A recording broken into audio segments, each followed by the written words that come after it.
I'm Mike AD, and welcome to the Delta League Podcast. Regular season begins with week 1, and we'll get right to the action. We'll start out on Monday, where Dallas is hosting Memphis and Chicago, and in this one, Chicago runs roughshod. Chicago 54, Dallas 26, Memphis 18. Dallas player Goldie Crowley got yellow carded in this match. Along with that, she scored 4 goals. She's been an exceptional replacement for Till Phillips, who is yet to play a game this year. Now, and if you want to wait a few more minutes for the Washington game report, this trade looks more and more like pure genius. Now, Dallas player Lo Ang is getting a divorce. Last year, he converted to Islam and got married. That's 3 guys this year already. Chicago fans who traveled to see this one were very rowdy, and they were fighting people all over the stadium. In the stadium, outside the stadium, under the stadium, and inside the police car. Now, for Dallas, leading the way was York Raskin with 8 goals. For Memphis, it was Alan Adam with 13 blocks. And Chicago, Star Palmer with 11 goals. And in the end of this one, Chicago picks up the 4 points. Dallas, 2 points. Memphis, nothing. Let's now move on to Salt Lake City, where the Sting are hosting Vancouver and Seattle. And Seattle wins this. Wins it. Big time. Seattle 65.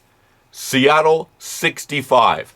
The new Delta League record for goals in a single game. 65 goals. Seattle 65. Salt Lake City 24. Vancouver 20.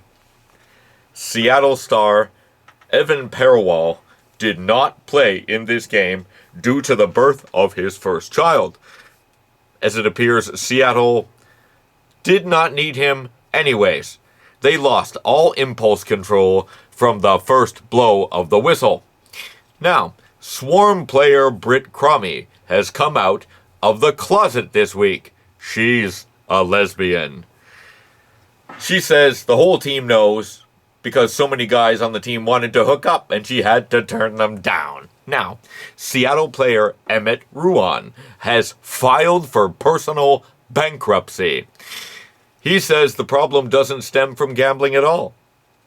He ran into some legal trouble after rioters in Seattle destroyed his parents' Mandarin restaurant. On top of this, he has a sick mother who was unable to work, and her medical costs have caused the restaurant to close, his bank account to dwindle, and he is on the edge of emotional ruin. Let's just hope he gets that under control. Now, Vancouver player Carol Cavadon came to the court with a new haircut. She's bald. She was asked about the new haircut, and she said, "Why do I have to give you an explanation for a personal choice I made? You wouldn't question a man who changes his hairstyle. I'm here to win games, not a beauty contest." Brilliant. Now, speaking of beauty contest, Vancouver rookie Ana Maria Chavez showed up to the game with a crazy hairstyle. 25 ponytails all sticking out of her head. The fans in Salt Lake loved it. And by loved it, I mean hated it. And they chanted, "You look stupid," for the entire game. She should keep it. Because if Vancouver continues to play like this, fans will need a source of entertainment. Now, Lori Moss who scored a Delta League record 14 goals last week, repeated that feat this week. Now, that didn't last long because teammate Rob Donoff scored 16 goals in this game.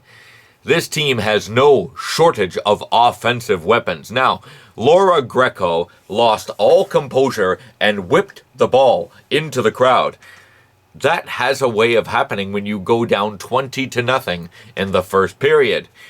But don't get warnings from the official at this level.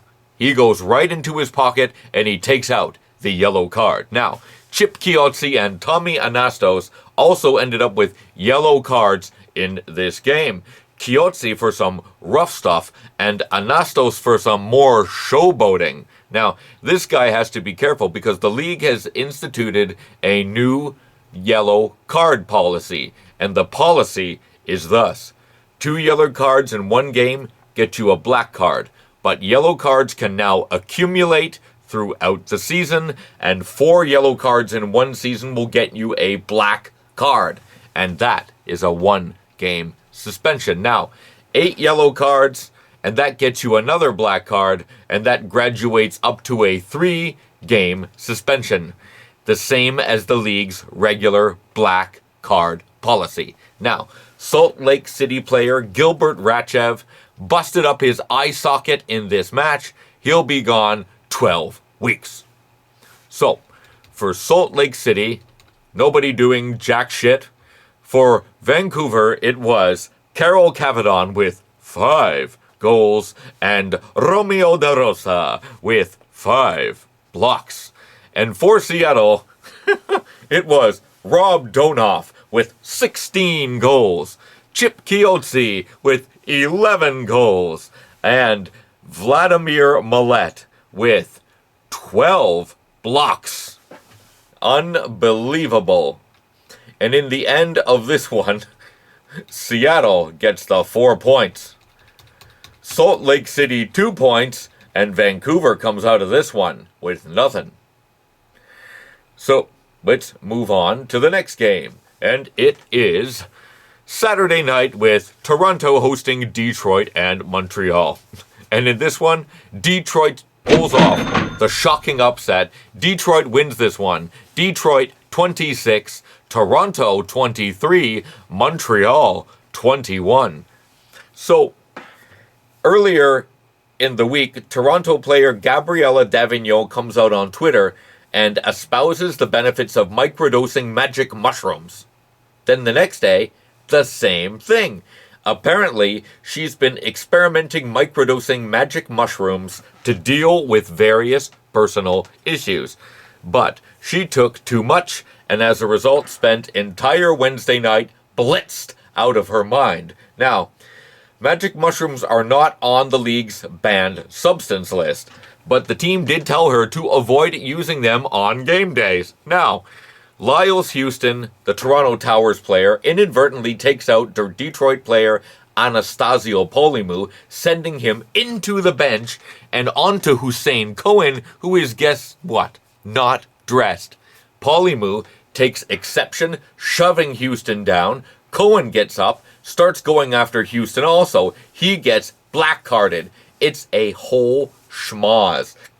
The officials are trying to stop this from turning into a bench-clearing brawl because many a black card have been given out for less. Anyhow, Polimu is pissed that Houston didn't get carded.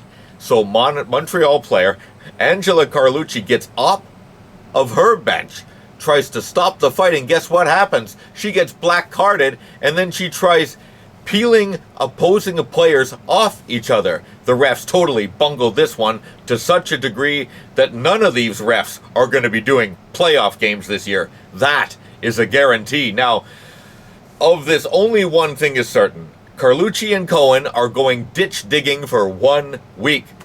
Toronto player North Millikian was harassed by a fan flying a drone in this one. Perhaps that is why he scored 0 goals in this game. There is no particular reason why this player was harassed, but the offending fan has lost his drone flying license. Now, there was a contingent of Montreal fans who were ejected from this match. When you pay a premium price for tickets and your team's opposition puts on the game of a lifetime, it can be discouraging. But please don't chant Montréal est la merde and throw pool noodles and miscellaneous garbage onto the court. Vous sommes histoire. Now, for Toronto, leading the way, it was Gord Maurer with 6 goals. For Detroit, it was Wilt Davola on the offensive side of the ball, 5 goals. And for Montreal, it was John Steyen with 8 blocks and Stefan Greiss with 6 goals. And in the end of this one, Detroit picks up the 4 points. Toronto, 2 points. Montreal, 0. Now, let's move on to the next game. It's Boston, who is hosting New York and Philadelphia, and New York wins this one. New York 41, Boston 28, Philadelphia 20. In this game, Mohamed Carnesale scored 14 goals. What the hell is in the water this week? Now, Boston player Kobe Dominguez has had a significant setback in his recovery from broken ribs. He had an accident at home, slipped down a flight of stairs, and broke his lower leg in half. Now, he busted his tibia and his fibula, just a horrific injury. He still thinks he can make it back though. Just insane bad luck. New York player Rhino Montalban also got yellow carded in this match. No details given. So, for Boston, leading the way it was Eduardo Steven and Konstantinos Papadopoulos with 6 goals each, and Mike Brenton with 7 blocks. For New York, it was Mohamed Carnesale with 14 goals. And for the Shred, it was Ariel Vignola with 8 blocks. And in the end of this one, New York picks up the 4 points. Boston, 2 points. Philadelphia, nothing. Now, let's move on to another Saturday game where Washington is hosting Atlanta and Miami. Washington wins this one. Washington 29, Miami 22, Atlanta 17. This was a super competitive affair with some real rough stuff. Now, Washington even ended up with a bench minor in this game when too many players were too chatty to the official. Being very critical of an official has a way of doing that, and Jamie Ekstrom found this out also.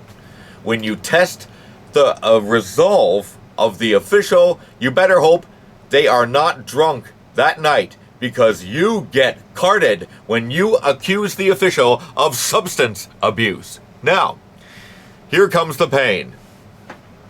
I'll just come out and say it. Till Phillips. Washington took this guy off of Dallas's hands because they thought he could be an offensive spark that they needed. Now Dallas looks like geniuses for doing this. What happens this week? Till Phillips gets involved on the court while still suspended for malicious actions last year. There is absolutely no way this guy sees action this year. I mean, after this game, angry fans jumped Miami player Tokyo Cortelewi. Like, why would you want to attack such a likable guy? Reason? Delta fans are assholes. What more proof do you need? Now, for Washington, leading the way, it was Farley Greenlaw with 6 goals. For Atlanta, we had Nate Coggs with just 4 goals. And for Miami, it was Maximus Brown with 5 goals. And in the end of this one, it was Washington with 4 points. Miami picks up 2 points. And Atlanta continues their mediocrity with nothing. Now, let's move on to the next game of the evening. And this is Los Angeles, who are hosting Phoenix and Denver. In this one, Denver wins it. Denver 38, Phoenix 27, Los Angeles 15. LA player Clark Crepeau did not play in this game because he got married. Let's hope he's a better husband than a Delta player. Now, LA player Andy Traynor got yellow carded in this match. Maybe it was for sucking so much. Now, Phoenix player Curla Barnabani, who is going to be back next week from a knee fracture, let the team know that he wants to be traded. Apparently, he doesn't like Phoenix.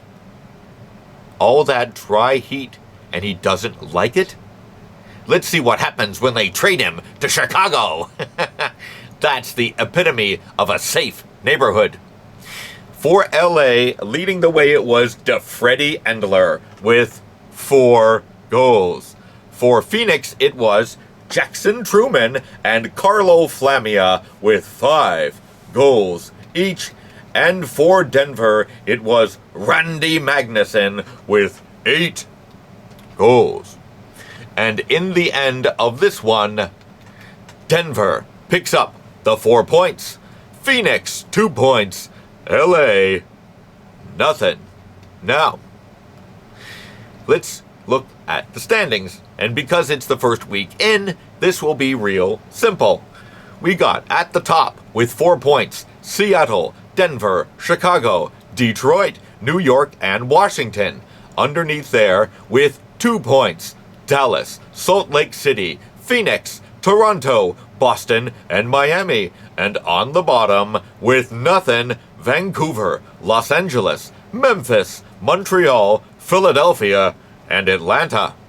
Now, let's look at the goal leaders after the first week. Leading the way, Rob Donoff from Seattle, 16 goals. Laurie Moss, Seattle. Mohamed Karnasale, New York, 14 goals each. Chip Chiozzi, Seattle. Star Palmer, Chicago, 11 goals each. Cameron Baptista from Chicago, 9 goals. Then Randy Magnuson, Denver. York Raskin, Dallas. And Ariel Vignola, Philadelphia, 8 goals each. Now, the block leaders after 1 week. Leading is Alan Adam from Memphis, 13 blocks. Then John Stein, Montreal, 8 blocks. Then Vladimir Millet, Seattle. Mike Brenton, Boston, 7 blocks each. Then Romeo Da Rosa, Vancouver. Brad Blagg, Washington, 5 blocks each. And then 9 players with 4 blocks each. Now, let's move on to the news of the week. Seattle coach Rodrigo Castro has been fired. That's insane. I mean, this team won the Premiership Shield last year and the inaugural Delta League Championship, and they look to do so the same this year. There is nothing but rumors and speculation at this time as to what caused his dismissal, but we will bring you the news as it becomes available. Until then, assistant coach Butch Davis is taking over. Now, the hammer has come down on Washington Power player Till Phillips, who last year did everything but murder an opposing player, leading to a 17-plus game suspension. Well, this week, he got involved in an on-court incident, and League Commissioner Darcy DeMello has spoken, and the suspension for Phillips has been extended by an additional 3 weeks, citing this is his second black card incident, which warrants a 3-game suspension. Despite calls for Phillips to be banned for life, DeMello insists that this punishment is severe. I tell you one thing, when this guy's contract is up, nobody is going to want to touch this guy. This man is radioactive. Now, let's move on to the mailbag. Matty V. The scoring this season seems to be way up from last year. Do any of these teams play defense? What do you attribute all this rise in offensive output to? It definitely is up from last year. Even a casual observer can see that this league's goal scoring is definitely out of control. Now, they say defense wins championships. Not in this league. We can attribute it to the draft. The injection of young, talented blood into this league, raising the overall offensive output significantly. Now, real Pierre Baron. I just put down my 10 grand on Montreal, buddy. They're going all the way. Toronto, proving they are paper tiger. They're going nowhere, and Seattle is going to run out of steam. We got the bus, baby. I'm going to cash in. The experts are calling for Montreal to have a good year this year, along with the Towers. I mean, who you seem to hate, with a passion. I don't think Seattle is going to slow down at all. In fact, I think this team may not lose a single game this year. That's how strongly I feel. Only one thing can stop this team. The team playing crashes and explodes in flames. So, I haven't liked Montreal that much in the 4 games that they played this year. Same with Toronto, very hit and miss. The Shred proved one thing. All you need to do is get hot at the right time. Now, 24/7 Jello shots. I don't like all these teams changing their uniform. It really runs counter to teams trying to cement an identity for themselves. Yeah, I agree. Memphis is going to change their colors again next year. Don't get me wrong. I see nothing wrong with the alternate uniforms. Like what LA did in the preseason. Those are really, really cool. But you can't keep redesigning and rebooting and changing your colors every single year. It flies in the face of team identity. A team like Atlanta, who has a jersey based on every color in their scheme, and they're pretty badass. Now, if the team would just stop being such a dumpster fire, you could sell some of those. Wow. Now, let's move on to next week's games and predictions before we wrap up for this week. We got the Monday game with Atlanta hosting Miami and Salt Lake City. And, oh boy, Atlanta and Miami, this time they're playing Salt Lake City. I'm having this sinking feeling that these 3 teams are going to score less than Seattle combined. Don't speak too soon, because Miami could pick up 2 points here also. And that's exactly what's going to happen here. Salt Lake City's going to get the 4 points. Miami is second, and the god-awful Inferno leave with Bupkis. Now, let's move on to Wednesday, where Phoenix hosts Dallas and Denver. And Denver looks good on paper. And last week, they proved this team is no pretender. So, Dallas is shite, let's face it. So, Denver gets the 4. Phoenix picks up another 2 points. Let's move on to Saturday matinee's game, where Detroit will host Boston and Montreal. And last week, Detroit pulled off a shocker, beating Toronto and Montreal, but I don't think lightning can strike twice. This Montreal team is better than this. Boston is much better than last year, but let's be serious here. They were 4 slots from the bottom.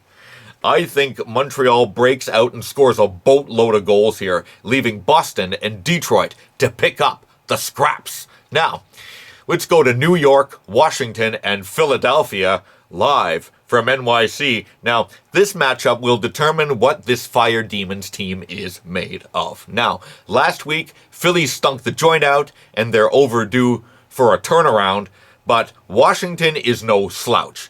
But I think New York wins again this week, picking up another 4 points. Let's move on to Memphis, who is hosting Toronto and Chicago. And Memphis actually has a chance to pick up some points here. and that's primarily due to the inconsistent play of Toronto. I'm going to take Chicago to rock and roll over both these teams in a close battle for those extra 2 points. Now, let's move on to the last game, and we're going to have here Seattle hosting LA and Vancouver, and I'm just going to continue taking Seattle until they play some solid contenders. You're just not going to find them. Now, Vancouver looked pretty decent in the preseason, but we all know this means jack shit. And LA, I think they should be happy getting 2 points from this game, because that is generous. Tune in next week, where the action and absolute mayhem continues. See ya.